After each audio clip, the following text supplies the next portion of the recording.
As we mourn Raila Odinga, I must admit, I admire two things about that old man.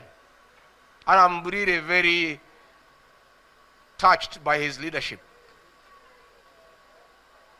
Look at the political party that he built called ODM. A strong political party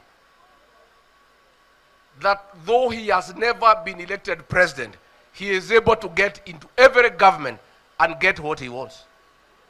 Because he has a strong political party. But most importantly, his political party, all the legislators are top-notch lawyers. These are the people who have protected Raila Odinga for 30 years. If you look at Raila's team,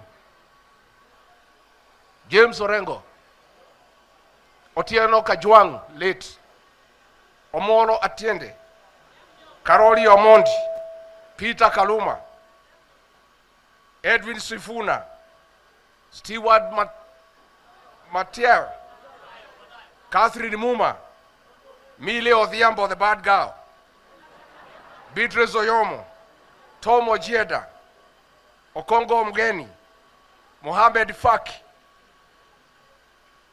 Ochieng, and Babu Owino. Great minds. Great minds.